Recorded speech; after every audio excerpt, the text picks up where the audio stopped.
Beredar rekaman yang menunjukkan banyaknya peralatan tempur Ukraina yang hancur di sepanjang jalanan. Bangkai tank hingga amunisi dibiarkan begitu saja oleh Ukraina. Rekamannya ramai beredar di Telegram pada Minggu, 3 Juli 2022. Dalam keterangan unggahan disebutkan, inilah sejumlah besar peralatan musuh yang terbakar, amunisi yang ditinggalkan, bangunan tempat tinggal hingga infrastruktur yang hancur.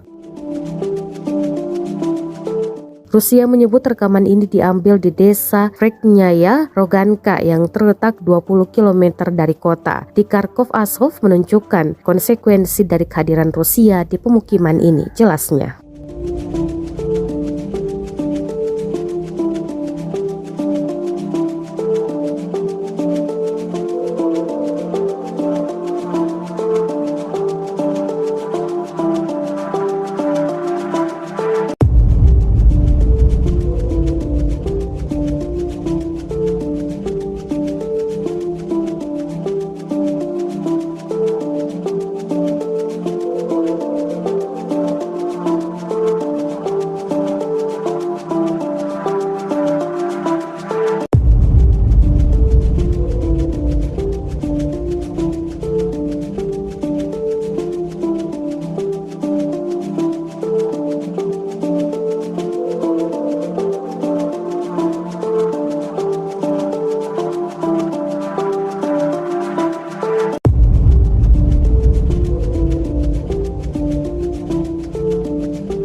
Terima kasih sudah nonton.